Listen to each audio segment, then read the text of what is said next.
मेरी पढ़ाई पूरे होते ही मेरी माँ को मेरी शादी की फिक्र लग गई थी और मेरा गैरों में रिश्ता कर दिया। वो कहने को तो गैर थे मगर अपनों से भी ज्यादा अपने निकले। हमारी तरफ से शादी को लेकर कोई खास तैयारी ना थी, जिसकी सबसे बड़ी वजह मेरी यतीमी थी। कहने को तो 3 भाई थे मगर वो सिर्फ इतना कमाते जितना वो अपने बीवी बच्चों को खिला सकते थे। इसी वजह से शायद मेरी माँ को मेरी शादी की फिक्र ज्यादा रहती थी। वह मुझे हमेशा कहती, जितनी जल्दी तेरा फर्ज अदा कर दूंगी उतना ही अच्छा है। अभी तो मैं जिंदा हूँ, जाने मेरे बाद तुम्हारा क्या होगा। हमारी तरफ से शादी की सारी रस्में सादगी से अदा हुई, जबकि दूसरी तरफ से उन्होंने बड़ी धूमधाम से शादी की। मेरे ससुराल से लोग जब मेरा सामान लेने आए तो मेरी सास मुझे मेहंदी का जोड़ा और चूड़ियां भी देकर गई। जिस दिन मुझे शादी का जोड़ा मिला उसी दिन जावेद ने मुझे कॉल की। उसने पहली बार मुझसे बात की और सलाम का जवाब देते ही मेहंदी के जोड़े के बारे में पूछने लगा, ये पूछते हुए कि तुम्हारी मेरी चॉइस कैसी लगी। उम्मीद है तुम्हें जोड़ा पसंद आया होगा। हमारी पहली बार बात हो रही थी। उससे बात करते वक्त मुझे शर्म भी आ रही थी, लेकिन यूं महसूस हो रहा था जैसे हम सदियों से एक दूसरे को जानते हैं और शादी से 1 हफ्ता पहले हम लगातार रोजाना ही फोन पर बात करते रहे। शादी की सारी रस्में बहुत अच्छे से अदा हुई। जावेद जब बारात लेकर आए तो मेरी सब सहेलियां उसे देखकर दंग रह गई थी, क्योंकि वो प्यारा ही इतना था। वो जावेद को देखते ही मेरे करीब आकर मुझसे कहने लगी, नसीब हो तो तुम्हारे जैसा इतना हैंडसम शौहर मिला है तुमको। किसी को ही नसीब नहीं होता, वरना तो कोई मोटा, कोई सावला और कोई गंजा मिलता है। ये कहते हुए वो हंस पड़ी और मैं भी बड़े फक्र से मुस्कुराने लगी। मैंने भी अभी तक जावेद को नहीं देखा था, मगर मैंने अपनी सहेलियों की नज़र से उसे देख लिया था। वो जिस तरह उसकी तारीफ कर रही थी, ऐसा लग रहा था वो मेरे सामने ही बैठा हो। निकाहनामे पर दस्तखत करते वक्त दिल में अजीब सी खुशी हुई और खौफ भी था। खुशी इस बात की थी कि अब मैं हमेशा हमेशा के लिए जावेद के साथ रहूंगी और 1 हफ्ते में जावेद ने जो मुझसे वादा किया था, इसी बिना पर अब मुझे हमेशा हमेशा के लिए मैके का दुख भूल जाएगा। खौफ इस बात का था कि जिंदगी में आने वाली खुशियां को कहीं किसी की नजर न लग जाए। जिस इंसान को खुशी कभी कभार ही मिल जाए, उसे तो वो खुशी भी कहाँ रास आ सकती है। अपनी किस्मत पर यकीन भी नहीं आता। ऐसे ही कुछ मेरे साथ हो रहा था। इस खुशी और खौफ की कैफियत में मेरी रुखसती हो गई थी। मैं कमरे में दुल्हन की सीट पर बैठी सज संवर कर घूंघट किए जावेद का इंतजार कर रही थी। दिल की धड़कन गुजरते वक्त के साथ साथ तेज हो रही थी। जावेद के साथ उसके बड़े भाई की भी शादी हुई थी। यूं हम 2 दुल्हनों इस घर में आ गई। जावेद के घर वालों ने अपना शौक शादी में पूरा किया, क्योंकि घर के वो ही आखिरी 2 बच्चे रह गए थे। बाकी सारे बच्चों की मेरे सास ससुर ने शादी कर दी थी। मेरी 3 नंद और 2 जेठ भी थे। थोड़ी देर में ही कमरे में दरवाजे पर दस्तक हुई और जावेद के कदमों की आहट सुनाई देने लगी। जैसे ही उसने मेरा घूंघट उठाया तो मैं उसको देखते ही हैरान हो गई। तभी मुझे मेरी सहेलियों की कई बातें याद आने लगी, क्योंकि जावेद वाकई बहुत हैंडसम था। आज मैंने उसे पहली बार देखा था। जावेद की स्मार्टनेस सबको इसलिए ज्यादा पटकर लग रही थी क्योंकि वो अपने सारे भाई बहनों में सबसे अलग था। रंग में साफ और नक्शो निगार में किसका मुल्क का शहजादा लग रहा था। मगर कहते हैं जो चीज इंसान की किस्मत में नहीं होती वह हमेशा खूबसूरत और चमकदार ही होती है, इसलिए उसका हुस्न हर एक आंख में चमक रहा होता है। अगली सुबह वलीमे की रस्म भी बहुत अच्छे से अदा हुई थी। जावेद बहुत ही अच्छा था। उसने मुझे मुंह दिखाई में एक सोने की अंगूठी दी थी। मैंने जब अपनी जेठानी को देखा तो वो मुझे होशियार सी लगी, क्योंकि वो बहुत ही अजीब नजरों से मुझे देख रही थी। हालांकि वो भी मेरी तरह वहां पर नई नवेली दुल्हन थी, मगर उसके तेवर कुछ अलग ही लग रहे थे। वो मुझे ऊपर से लेकर नीचे तक अपनी तीखी नजरों से आर पार देख रही थी। शायद वो अपने मुकाबले में मुझे देख रही थी, जाने वो क्या सोच रही थी। खैर, वलीमा भी अच्छे से निपट गया। मेरी सास ने हम देवरानी और जेठानी के कपड़े बिल्कुल एक जैसे ही बनवाए थे, ताकि दोनों में किसी को कोई एतराज न हो। हाँ, मगर रंग में फर्क जरूर था। हम दोनों एक साथ बहुत खुश थे। मुझे तो अपनी किस्मत पर यकीन ही नहीं आ रहा था, जबकि मेरी माँ मुझे देख देख कर खुश हो रही थी कि उन्होंने अपनी बेटी की इतनी अच्छी जगह रिश्ता कर दिया है। लेकिन कुछ ही दिनों में हमारी खुशी को नजर लग गई। अभी शादी को 1 हफ्ता भी नहीं गुजरा था कि अचानक से शाम के वक्त जावेद बात करते करते बेहोश हो गया। यूं अचानक से वो बेहोश हुआ तो मेरी चीख निकल गई, क्योंकि वो मेरे पास ही बैठा मुझसे बातें कर रहा था। मेरे चीखने पर घर के बाकी सभी लोग मेरे कमरे में आ गए और यूं जावेद को बेहोश पाकर सभी रोने लगे। और फिर मेरे जेठ और ससुर ने जल्दी से जावेद को उठाया और उसे होश में लाने लगे। उसके चेहरे पर कोई पानी छिड़कता है तो कोई उसके पैरों के तलवे मलता है, मगर उसे होश नहीं आ रहा था। जल्दी से वो जावेद को लेकर बाइक पर ही बैठाकर डॉक्टर के पास ले गए। मेरा ससुराल क्योंकि शहर में ही था, इसलिए वो जावेद को लेकर जल्दी से अस्पताल पहुंच गए। हम सब घर में बहुत परेशान थे। तकरीबन आधे घंटे के बाद जब मेरे जेठ ने कॉल की तो बताया कि जावेद को होश आ गया है, जिसे सुनते ही जैसे मेरे जिस्म में दोबारा से जान लौट आई थी। थोड़ी देर में वो जावेद को घर लेकर आए। जावेद के घर में आते ही मेरी सास जल्दी से आगे बढ़कर जावेद के गले लगते ही तेज आवाज में रोने लगी और रोते हुए अपने बेटे का माथा चूमकर कहने लगी, मेरे बेटे को किसी की नजर लग गई है। जबकि मैं अपने कमरे की दहलीज पर खड़ी जावेद को देखकर रो रही थी। एक तो नई नई मोहब्बत और ऊपर से निकाह के बंधन में बंधने के बाद होने वाली मोहब्बत बहुत ही मजबूत होती है, भले वो दिन की हो, एक दिन को हो या कई सालों की। और शादी के बाद औरत के लिए सबसे बढ़कर उसका शौहर ही होता है, जिसके दम से उसके चेहरे पर रौनक होती है और उसकी जिंदगी में हर तरफ खुशियां होती है। जब जावेद ने मेरी तरफ देखा तो वहीं खड़ा मुझसे कहने लगा, पगली तुम रो क्यों रही हो, मैं अभी जिंदा हूँ। उसकी बात सुनते ही मैं भागी चली आई, उनके सीने से लगकर रोने लगी।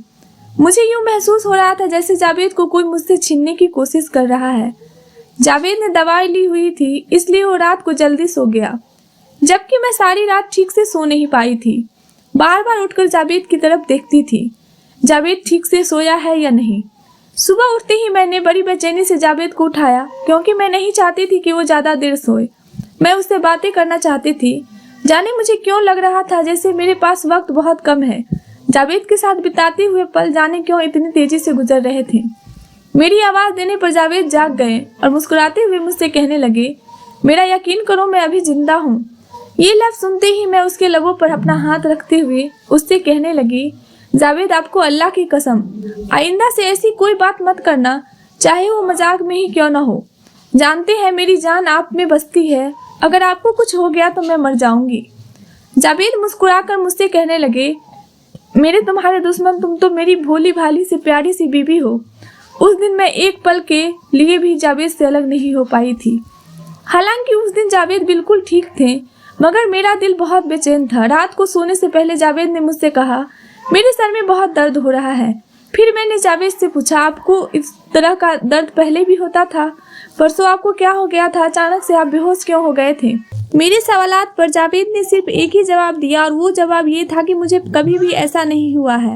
ये कहते कहते जावेद सर के दर्द से सिसकने लगे और मुझे अपनी दर्द भरी आवाज से कहने लगे, मेरे सर में बहुत दर्द है नजमा, मेरा सिर दबा दो, बल्कि तुम ऐसा करो, मेरे ब्लड प्रेशर को चेक करो। ये कहते ही वह फिर से आंखें बंद करने लगे ही देखते वो फिर से बेहोश हो गए। मैं उनको इस तरह से बेहोश होता देखकर अपने हवास खोने लगी और ऊंची आवाज में रोते हुए कमरे से दीवानों की तरह भाग रही थी और अपनी सास को पुकारने लगी, ये कहते हुए कि जावेद को फिर से कुछ हो गया है।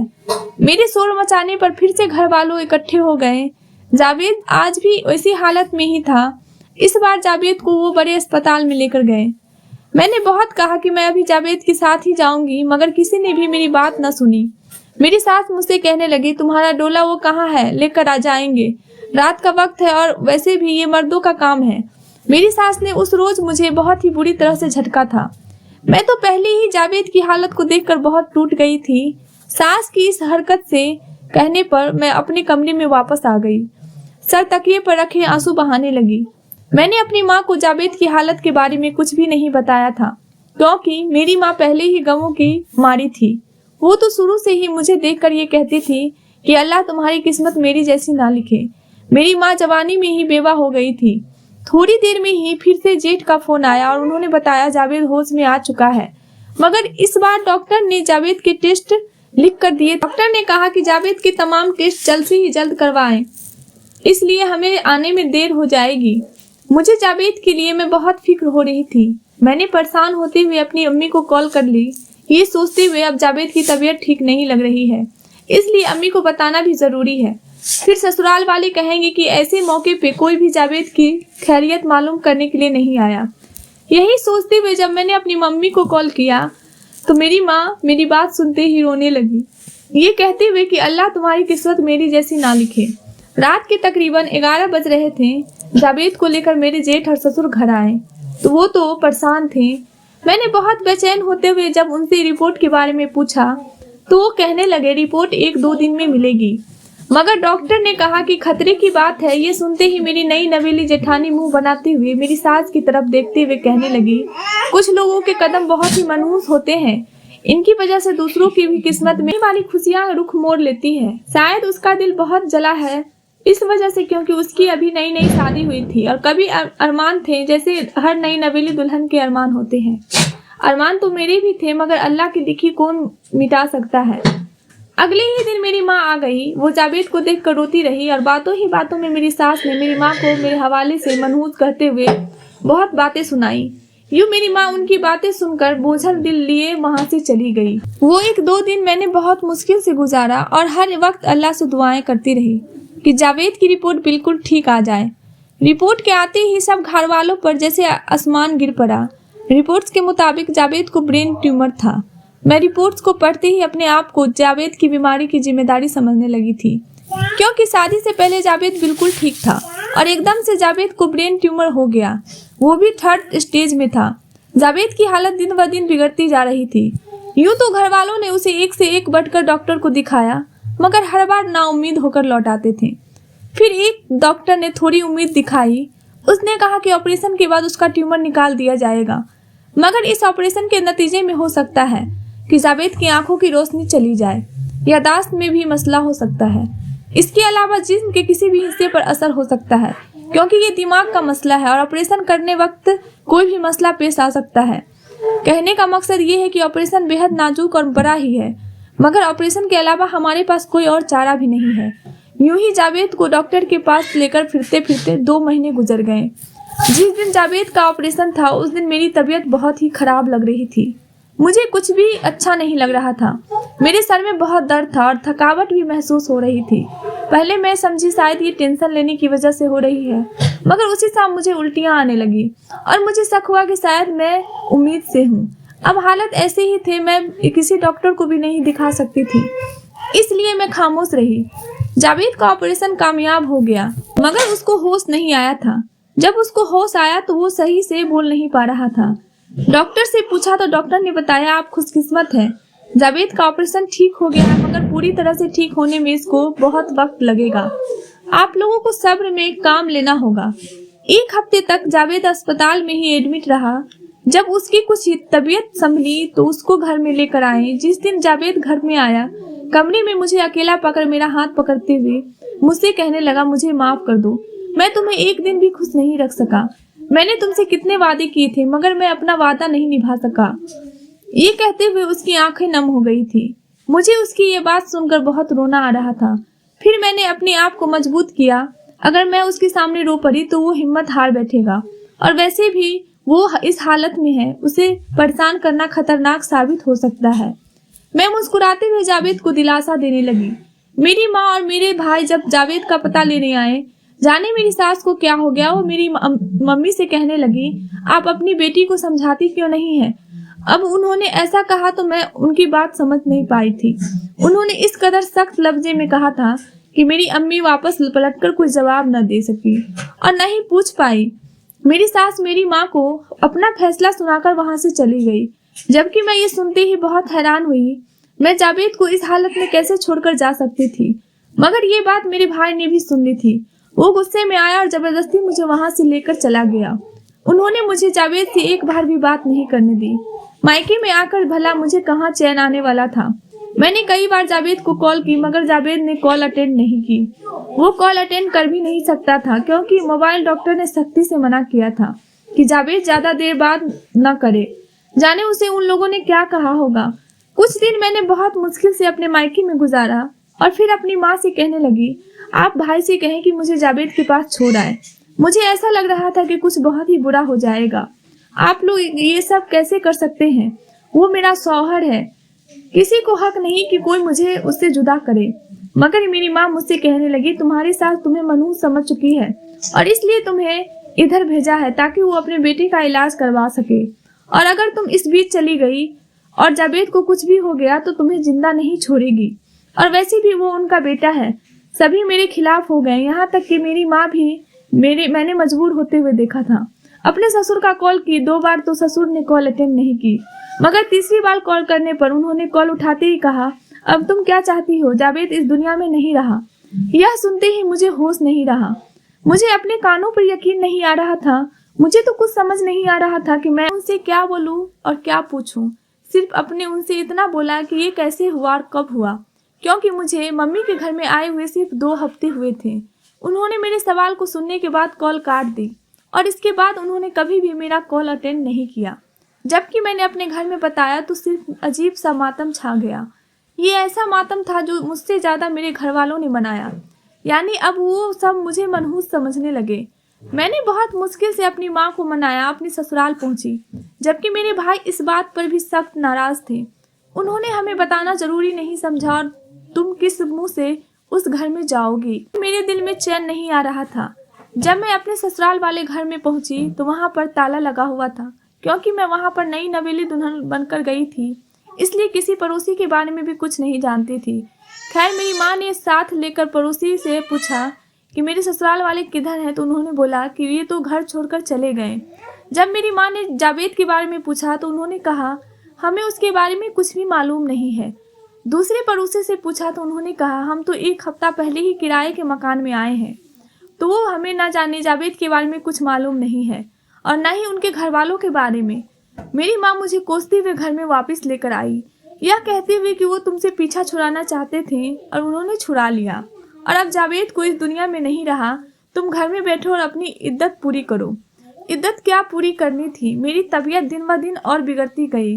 मेरी हालत को देखते हुए मेरी भाभी मुझसे कहने लगी, कहीं तुम उम्मीद से हो तो कहीं तुम्हारा हालत को देखते हुए मुझे शक हो रहा है। जबकि दूसरी भाभी बोली, हाय रब्बा, अब एक और जिम्मेदार संभालनी पड़ेगी, जबकि अभी तक ये मालूम नहीं था कि मैं उम्मीद से हूँ कि नहीं। खैर उनके कहने पर मेरी माँ घर में एक नर्स को लेकर आई और उसने कहा कि मैं सच में उम्मीद से हूँ, बल्कि वो मुबारकबाद देखते हुए कहने लगी, खुशखबरी है। फास्ट सुनते ही मुझे कोई खुशी नहीं हुई, क्योंकि जावेद इस दुनिया में नहीं रहा था, तो ये खुशखबरी किसके लिए होनी थी। सब मेरे बच्चों को इस दुनिया में आने से पहले ही बोझ समझने लगे थे। धीरे धीरे वक्त गुजरता रहा और वो दिन भी आ गया जिस दिन मैंने बेटे को जन्म दिया था। मेरा बेटा बिल्कुल जावेद की तरह दिखता था। मैं अपने बेटे को गोद में लेकर आंसू बहाने लगी और कुछ दिन के बाद जावेद की मोहब्बत याद करने लगी, क्योंकि मेरा और जावेद का साथ ही कितना अच्छा था। मगर मेरे साथ उसकी कुछ यादें ही मेरी ज़िंदगी गुजारने जरिया बन गई थी। जब मैंने बेटे को जन्म दिया तो मेरे भाई अम्मी से कहने लगे, आप इसकी शादी कहीं और करवा दें। मगर मेरा दिल नहीं मानता था, क्योंकि मैंने जावेद को अपनी आंखों से कफन में नहीं देखा था।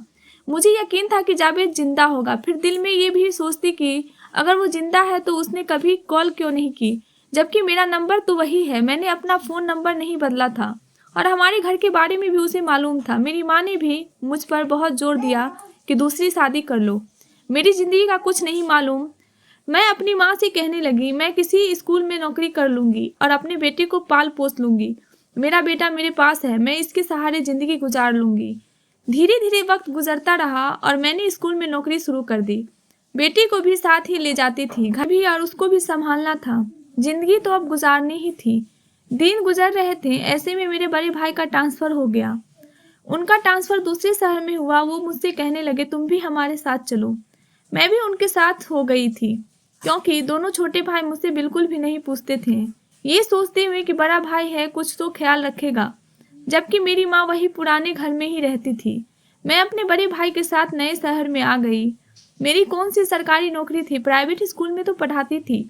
अब हम जिस शहर में आए थे वो शहर बहुत ही अच्छा था, यहाँ के लोग भी अच्छे थे। शायद अब पुराने शहर में इतनी दर्द से भरी यादें थी कि वहाँ पर रहना अच्छा नहीं लगता था, इसलिए नए शहर में नए लोग अच्छे लगने लगे थे।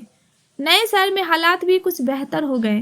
बेहतर इस हवाले से हुए, एक तो मेरा टीचिंग में तजुर्बा था और दूसरा भाई के घर के पास ही एक प्राइवेट स्कूल था। मैंने वहाँ पर टीचिंग शुरू कर दी थी। स्कूल की मैडम बहुत ही अच्छी थी। अब मेरा बेटा भी बड़ा हो गया था, वो 4th क्लास में पढ़ता था। मैडम मेरे बेटे से ही बहुत मोहब्बत करने लगी।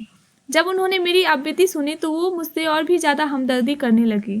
सारा दिन स्कूल में पढ़ाती और घर में बच्चों को ट्यूशन पढ़ाने लगी। दिन बहुत तेज़ी से गुजरने लगा, मगर इस बीच कोई भी दिन ऐसा नहीं गुजरा जिस दिन मैं जावेद को याद नहीं किया। मेरा बेटा जब भी अपने बाप के बारे में पूछता तो मैं यही कहती थी, तुम्हारे पापा मुल्क से बाहर गए हुए हैं। बल्कि मैं उससे झूठ बोलती रही। उसकी हर सालगिरह पर उसे झूठ बोलते हुए उसे अपनी तरफ से एक तोहफा दे देती और उस पर जावेद का नाम लिख देती, ये कहते हुए कि तुम्हारे पापा ने बाहर से भेजा है। लेकिन जब वह बड़ा हो रहा था, वो अपने बाप की कमी को महसूस करने लगा था। स्कूल में टीचिंग करते हुए मुझे 5 साल गुजर गए और मेरा बेटा भी पहले से बड़ा हो गया। इस बीच मैडम ने भी मुझे कई बार मशविरा दिया कि तुम दूसरी शादी कर लो, मगर मैं उनसे हमेशा यही कहती कि मेरा दिल कहता है कि जावेद जिंदा है। एक दिन मैडम ने मुझे ऑफिस में बुलाया और मुझसे शादी का कार्ड देते हुए कहने लगी, मेरी बेटी की शादी है, तुम मेरी बेटी की शादी में जरूर आना। क्योंकि मेरी मैडम से बहुत ज्यादा बनती थी, इस वजह से मैं उनको ना चाहते हुए भी मना नहीं कर पाई। शादी के 1 हफ्ते बाद थी।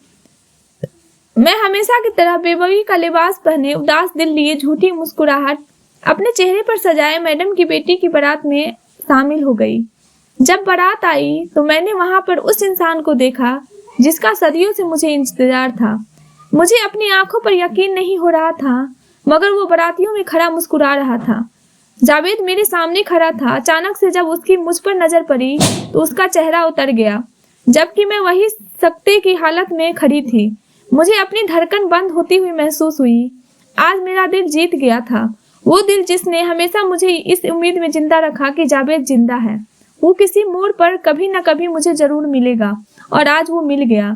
मैं उस वक्त जावेद से कुछ न कह पाई। शादी में बहुत मुश्किल से वहां पर सारी रस्म खत्म होने का इंतजार करने लगी। ये भी जानती थी कि जिस अंदाज में मुझे जावेद ने देखा है, वो भी मुझसे जरूर बात करना चाहेगा। जैसे बारात रुखसत हुई तो मैं अपने बेटे को अपने साथ लिए हॉल से निकल ही रही थी। वहां पर जावेद हमारे ही इंतजार में खड़ा था। जावेद को देखते ही मेरा दिल चाहा कि मैं उसको गिरबान पकड़ूं और उससे पूछूं वो जिंदा था, मगर वो इतने अरसे कहाँ रहा। शादी के फंक्शन में मुझे मैडम से इतना तो मालूम हो चुका था कि जावेद उनकी बेटी के ससुराल की तरफ से आए हैं, यानी मेरे जेठ के घर में मेरी मैडम की बेटी का ब्याह कर गई थी। इससे पहले कि मैं जावेद से कुछ पूछती या मुझसे वो कुछ पूछता, मैंने बहाने बनाते हुए अपने बेटे को वहां से जाने के लिए कहा और खुद जावेद से पूछने लगी, ये कहते हुए कि तुम तो बड़े बेवफा निकले। तुम जिंदा थे, मगर तुम्हारे घर वालों ने हमसे झूठ बोला और मैं बेवकूफ तुम्हारे मरने पर यकीन नहीं कर पाई। इस उम्मीद के सहारे अपनी सारी जवानी गुजार दी कि तुम अभी कभी न कभी लौटोगे। जाने क्यों मुझे यकीन नहीं आ रहा था कि तुम मर गए थे, मगर आज तुम्हें जिंदा अपने सामने खड़ा देखकर मुझे यकीन तो हो गया कि मेरा दिल सच कह रहा था। मगर तुमने मेरे साथ ऐसा क्यों किया? मेरी बात को बीच में ही काटते हुए जावेद मुझसे कहने लगा, तुम ड्रामा खत्म करो। एक तो तुम मुझे इस हाल में छोड़कर अपने घर वालों के साथ चली गई और उल्टा मुझे ही कसूरवार ठहरा रही हो। फिर वो मुझसे कहने लगा, हाँ, तुम्हारे जाने के बाद मुझे घर वालों ने बताया था कि तुम घर से ये कहकर गई हो कि तुम बीमार शौहर के साथ नहीं रहोगी, जिंदगी नहीं गुजार सकती हो, और वैसे भी जावेद की जिंदगी का क्या पता, आज है तो कल नहीं। ये कहकर तुम वहां से चली गई, जबकि मेरे घर वालों ने तुम्हारी बहुत मिन्नतें की थी। ये सुनते ही मैं जावेद पर फट पड़ी, क्योंकि वो जो भी कह रहा था वो सब झूठ था। मैंने उसके लगाए गए तमाम इल्जाम का सिर्फ इतना जवाब दिया, ये सब झूठ है, और तुम लोग अगर इतने ही सच्चे थे तो घर छोड़कर क्यों गए? जावेद को पहले तो मुझ पर यकीन नहीं आया था। फिर वो मुझसे कहने लगा कि हाँ, हम तो घर छोड़कर गए थे क्योंकि हमें किसी आमिर ने बताया था कि मेरी बीमार इस घर छोड़ने का मुझे किसी ने बताया था कि मेरी बीमारी इस घर को छोड़ने के बाद ही कटेगी, और वैसे भी बड़े भाई का इस शहर में ट्रांसफर हो गया था, इसलिए वो मुझे भी लेकर यहाँ आ गए। और वैसे भी उस शहर में रहना नहीं चाहता था, क्योंकि उस शहर में, उस घर में तुमसे जुड़ी यादें जो थी। इतने में मेरे बेटे ने मुझे पीछे से आवाज़ दी। वो आवाज़ सुनते ही जावेद मुझसे तंजिया लहजे में कहने लगा, और तुमने दूसरी शादी भी कर ली, जबकि ना ही मैंने तुम्हें तलाक दी थी और ना ही मैं मरा था। तुम शादी कैसे कर सकती थी? मैंने अपने बेटे का हाथ पकड़ते हुए जावेद के सामने उसे लाकर खड़ा किया, ये कहते हुए, ये तुम्हारा ही बेटा है, इसको गौर से देखो, क्या ये तुम्हारा अक्स नहीं नजर आ रहा? जावेद ने जब बेटे की तरफ देखा तो वो उसकी तरफ लपका और उसके गले से लगा लिया, क्योंकि सच में हमारा बेटा जावेद की 2 कॉपी था। फिर मैं वहां से अपने बेटे को अपने साथ लेकर ले आई, जबकि जावेद इस बात पर जिद कर रहा था कि मेरे बेटे को उसके साथ जाने दूं और खुद भी उसके साथ जाऊं, पर मैं ऐसा नहीं करने वाली थी। उसके बाद कई बार जावेद ने हमारे घर में आकर माफ़ी मांगी और यहाँ तक कि अपने घर वालों को भी हमारे घर में लेकर आया, मगर मैंने उसके साथ जाने से इनकार कर दिया, ये कहते हुए कि मैं तो मनहूस बेवा हूँ जैसे शब्द सारी उम्र सुनती आई हूँ, और फिर मैं तो अपनी आखिरी सांस तक तुम्हारा इंतजार करने वाली थी, जबकि तुमने एक बार भी पीछे मुड़कर नहीं देखा। जावेद मुझसे कहने लगा, उसने 1-2 बार कोशिश की थी, मगर तब मैं उधर से आ गई थी, मगर मैं जानती थी वो सब झूठ कह रहा है, क्योंकि मेरे दोनों दूसरे भाई उसी घर में रहते थे और उससे सबसे बढ़कर जावेद के पास मेरा फ़ोन नंबर भी था। जावेद ने दूसरी शादी कर ली थी और उसकी 3 बेटियां भी थी। वो सिर्फ मेरी तरफ इसलिए आ रहा था क्योंकि उसे बेटा चाहिए था। मैंने जावेद से कहा, मेरा क्या है, आधी ज़िंदगी गुजर गई है और आधी बाकी अल्लाह ने मुझे बेटे जैसा मजबूत सहारे से अब नवाज दिया है, मैं इसके सहारे ज़िंदगी गुजार लूँगी। वैसे भी मैं मनहूस थी, यही समझकर तुमने भी अपने घर वालों का साथ देते हुए मुझे छोड़ दिया था। अब तुम अपनी ज़िंदगी जियो और मुझे भी जीने दो। मैं अपनी अधूरी मोहब्बत के मुकम्मल होने का इंतज़ार करती रही, मगर मेरी मोहब्बत हमेशा के लिए अधूरी रह गई थी। सारी हकीकत जान लेने के बाद मेरे बेटे ने अपने बाप का मुंह तक नहीं देखा था, जबकि मैंने उससे कई बार कहा कि वो तुम्हारे पापा है, तुम उनसे मिलते जुलते रहो, मगर मेरे बेटे ने मुझे तड़पते हुए देखा था, इसलिए उसने अपने बाप से मिलने से इनकार कर दिया था। तो दोस्तों, कैसी लगी आपको मेरी कहानी? अगर कहानी अच्छी लगी तो इसे लाइक करिएगा और शेयर करिएगा, अपनी राय कमेंट बॉक्स में ज़रूर दीजिएगा, और अच्छी अच्छी कहानी सुनने के लिए मेरे चैनल को सब्सक्राइब ज़रूर कीजिएगा। धन्यवाद दोस्तों।